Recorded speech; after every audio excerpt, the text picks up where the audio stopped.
메리 크리스마스, 즐거운 성탄 맞이하시기 바랍니다. 성탄절은 하나님의 아들이 인간의 몸을 입고 오신 날이죠. 그분은 태어나시기 전에 이미 예수라는 이름을 부여받으셨는데 그 이름은 여호와께서 구원하신다라는 뜻입니다. 우리가 성탄을 기뻐하는 이유는 단지 선물을 주고받는 세속적인 명절이기 때문이 아니라 그 속에 담겨진 구원의 의미 때문입니다. 우리 모두 우리를 구원하시기 위해서 이 땅에 오신 아기 예수의 탄생을 기뻐하며 온 세상을 향해 마음껏 외칠 수 있기를 바랍니다. 오늘의 묵상은 누가복음 2장 1에서 14절입니다.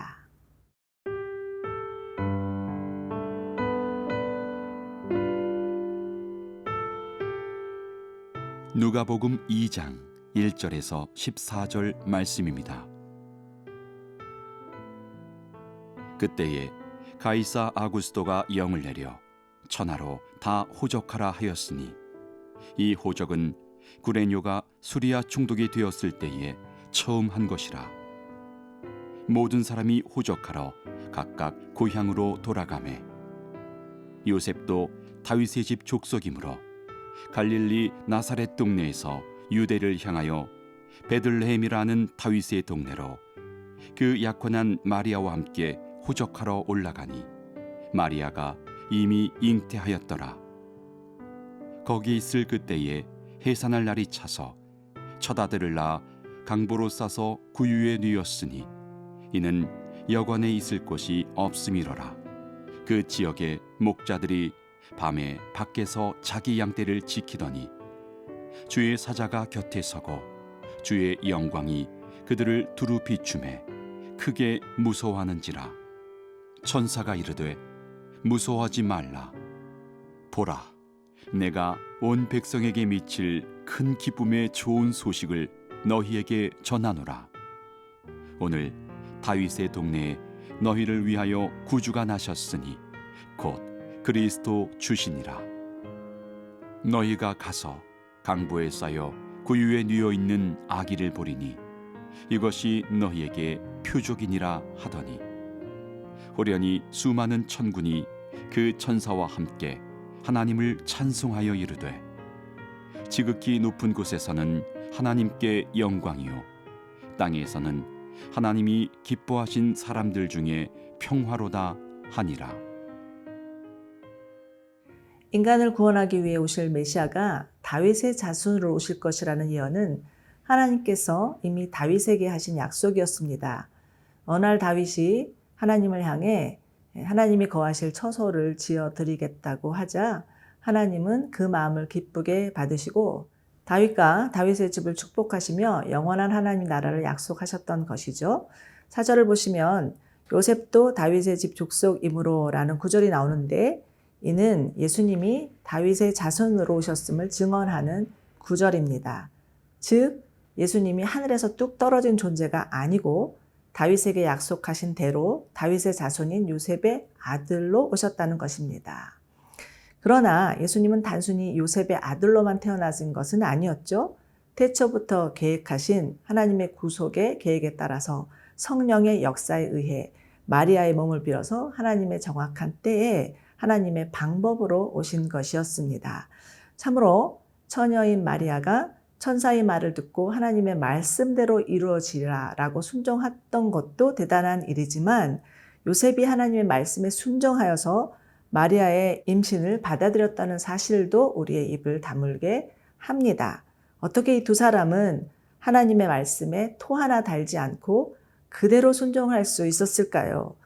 이들이라고 그들의 마음 가운데 당혹스러움과 두려움이 없었을까요? 아마도 그들도 많이 두렵고 황당했을 것입니다. 그러나 이들은 비록 어리고 배운 것이 없고 보잘것없는 자들이었지만 조상 때부터 내려오는 하나님의 약속의 말씀을 늘 마음에 새기며 그 말씀대로 이루실 하나님을 믿고 살았던 것 같습니다. 우리는 여기서 믿음은 감정이 아니라 결단이라는 것을 배우게 됩니다. 이러한 믿음의 결단으로 인해서 예수님을 이 세상에 오시게 하는 통로가 되었던 것이죠. 이처럼 하나님의 약속은 하나님의 주권과 인간의 순종에 의해서 일어납니다. 지금도 하나님은 하나님의 약속을 이루시기 위하여서 순종하는 자를 찾고 계십니다. 비록 우리의 이성과 상식과 다르다 할지라도, 감정이 따라주지 않는다 할지라도 우리가 순종해야 될 하나님의 말씀은 무엇입니까? 그 말씀을 깊이 묵상하며 믿음으로 결단하는 자들이 되시기를 소망합니다. 예수님이 태어나신 곳은 베들레헴이라는 가난한 마을의 어느 누추한 마구간이었죠. 인류를 구원할 하나님의 아들 예수 그리스도가 나신 곳이 화려한 궁전도 아니고 부유한 가정의 안락한 집도 아니었습니다. 그러나 이 또한 하나님의 예언의 성취였습니다. 미가서 5장을 보면 예수님이 베들레헴에서 나실 것까지도 예언하고 있습니다. 이처럼 가장 낮고 천한 곳으로 오신 예수님의 탄생은 무엇을 의미하는 것일까요? 이는 예수님이 세상의 왕들처럼 군림하거나 지배하기 위함이 아니라 가장 낮은 자가 되어 낮은 자에게 소망을 주기 위함입니다. 사랑하는 여러분, 하나님이 없는 인생은 아무리 지위가 높아도 낮은 자라 할 수 있습니다. 많은 것을 가졌다 해서 그 영혼마저도 부유하다고는 할 수 없는 것이죠. 오히려 하나님이 없는 인생은 그 자체가 비참하고 공허할 수 있습니다. 예수님께서 이러한 인생 가운데 우리의 구세주가 되기 위하여서 친히 낮은 자가 되어서 이 땅에 오셨음을 감사하는 하루가 되었으면 좋겠습니다.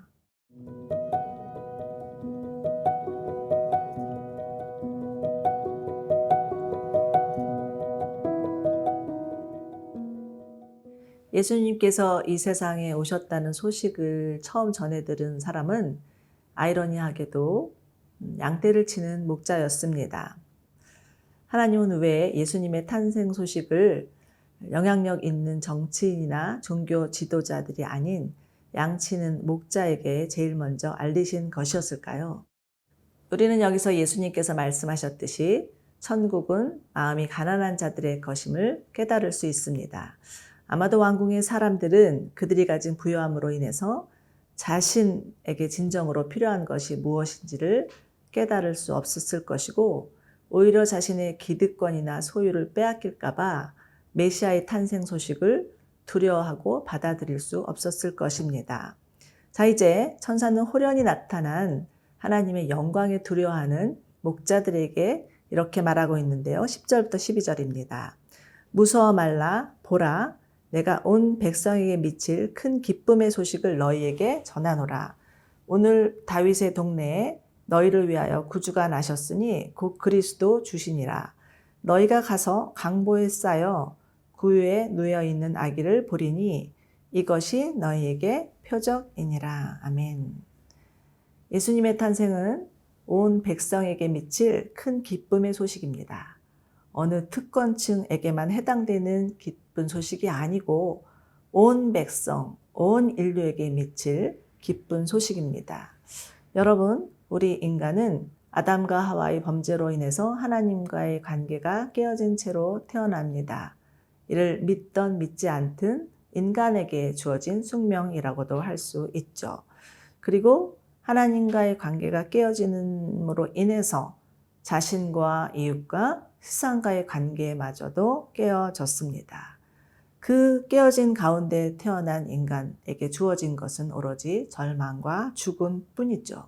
예수님은 잃어버린 하나님과의 관계, 깨어진 이웃과의 관계, 파괴되어 버린 세상과의 관계, 그리고 나 자신과의 관계를 회복하기 위하여서 이 세상에 오셨습니다.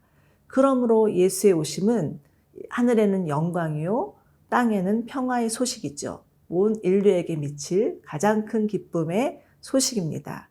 그러므로 우리는 이 구원의 기쁜 소식을 믿어야 할 뿐만 아니라 아직도 이 소식을 듣지 못하고 알지 못하는 자에게 전해야 될 책임과 사명이 있습니다. 오늘 성탄절을 맞이해서 이 기쁜 소식을 들어야 할 자가 누구입니까? 그들에게 찾아가서 이 기쁜 소식을 전하는 우리 모두 되기를 축원합니다.